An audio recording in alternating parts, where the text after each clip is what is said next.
Jeremy Thatcher Dragon. Chapter 6 is Tiamat. The dragon squirmed, sending a message that felt like, "Let me go." Jeremy hesitated, then released his hold on the creature. Flapping its leathery wings, it flew to the top of the bookcase. The moment it landed, Jeremy was struck by another wave of hunger. Clearly, he wasn't going to get any answers until the beast was fed. He listened for the sound of the back door. As soon as he was sure his mother was safely out in the yard, he darted down the stairs for more chicken livers. He took the dragon with him, just to be sure nothing happened while he was out of the room. When the dragon had finally sated its hunger, it sat on Jeremy's desk, preening its scales with its beaky nose. Jeremy stared at it. "All right," he said, "give. Why didn't Mom say anything about you?" No answer. Jeremy tried again. Closing his eyes, he formed a mental image of his mother standing in the doorway. Then he tried to attach a sense of questionness to the picture. The dragon responded by sending him a pair of pictures.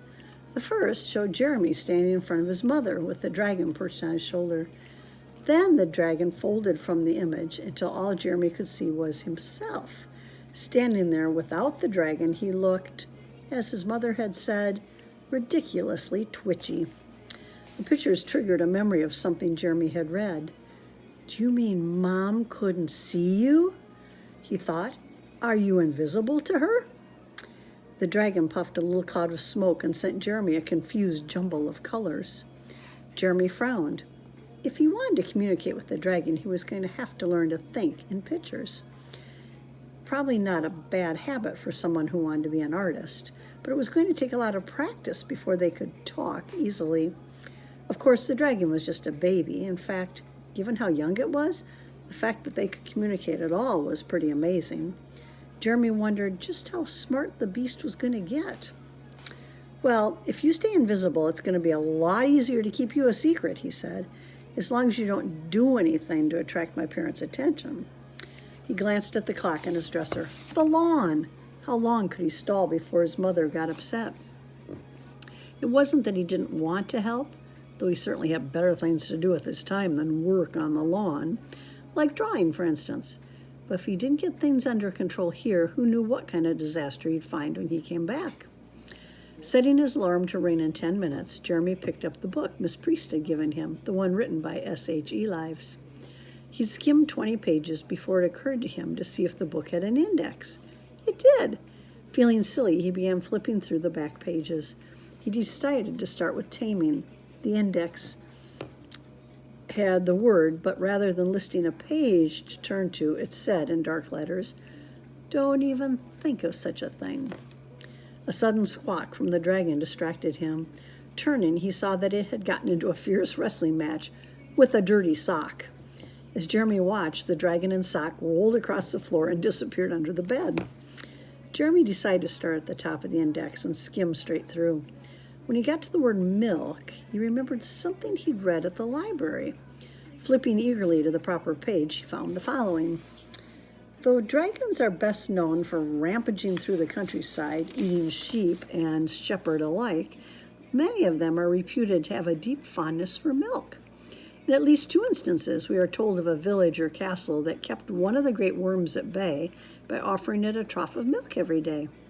The dragon would drink the milk, then, hunger sated, it would return to its cave for a long nap. This method was particularly effective in the case of the dragon at Lambden Hall. Whence his fondness for milk? No one is quite certain. Some think it may stem from the fact that the dragon's mothers cannot nurse their young, which leaves the little beast with a lifelong craving for milk. Others think it has to do with the primal fluid of the universe. Many simply list it as one of the mysteries of dragondom. In any event, while the method is hardly foolproof, it is certainly worth trying if you should ever be faced with a marauding dragon. Or dragonlet, added Jeremy, as he closed the book. He felt a little foolish. He read the story of the dragon of Lambden Hall at the library. Why hadn't it occurred to him to try the milk trick? He glanced at the clock beside his bed. If he didn't get outside soon, his mother would start to get cranky.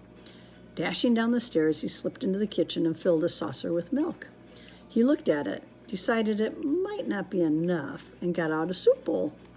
After a second, he decided to take the entire carton of milk back to his room, too.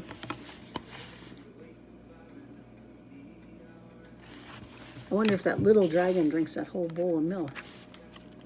Setting the soup bowl on the floor beside his bed, Jeremy poured in some milk. Within seconds, the dragon crawled out from under the bed, its flickery red tongue darting ahead of it.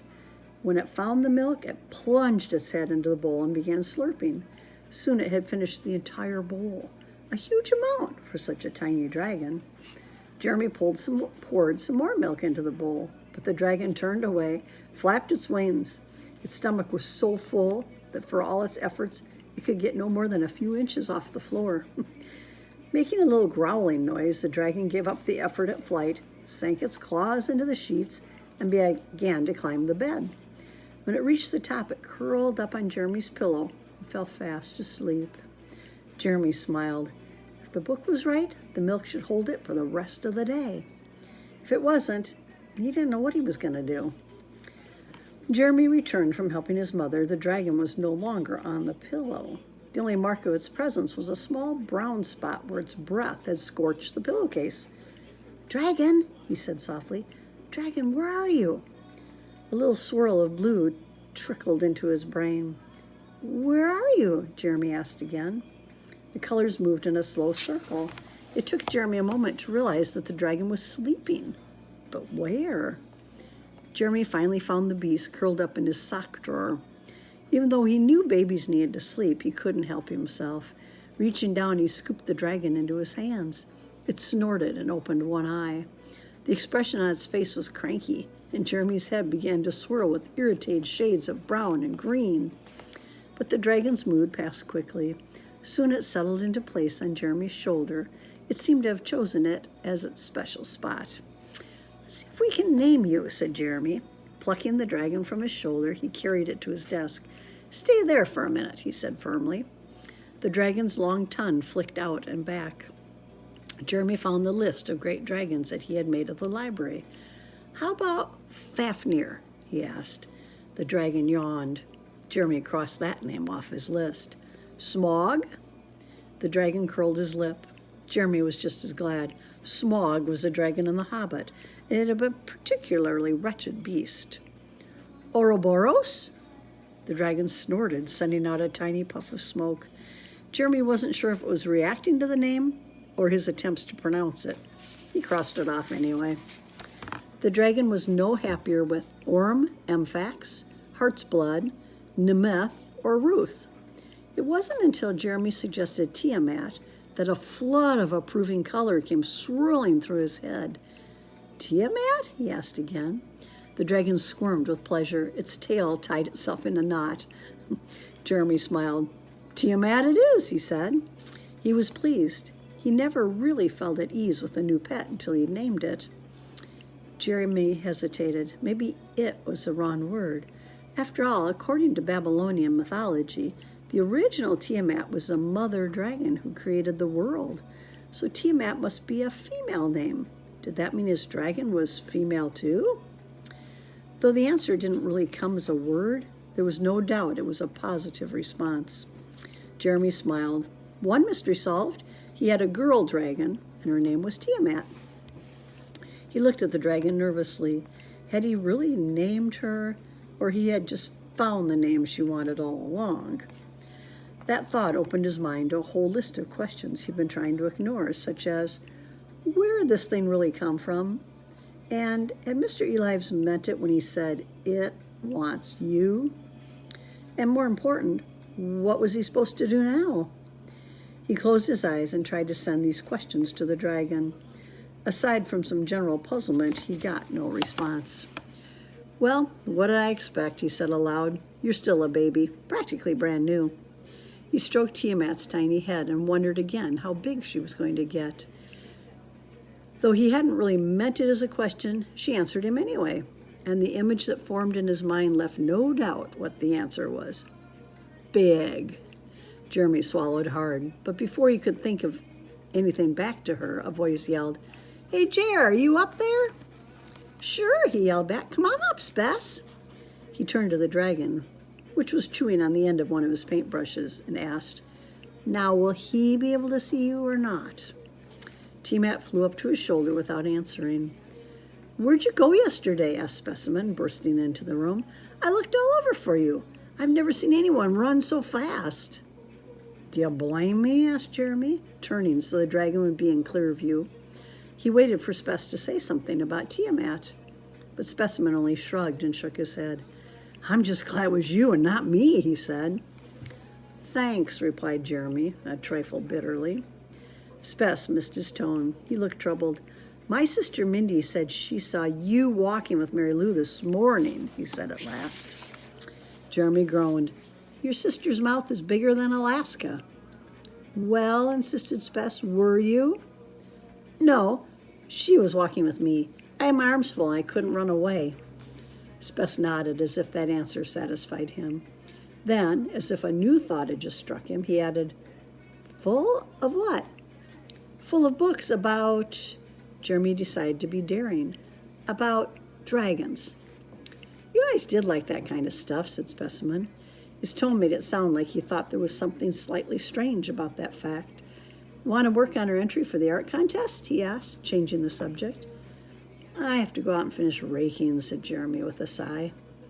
The dragon crawled down his arm and onto the desk. She stared at Specimen as if memorizing his features. The question she sent Jeremy seemed to translate as, friend or foe? Friend, thought Jeremy. Old friend. Specimen proved it by helping Jeremy rake. When they were done, Jeremy went upstairs to check on the dragon, who was once more snoozing among his socks. He moved one pair that was too close to her nose, hoping his mother wouldn't notice the little scorch marks. Come with me, he said to Spess, who had watched in mystification while Jeremy peered into his sock drawer. I want you to help me find something. What? A magic shop. Chapter 7 is Still Life.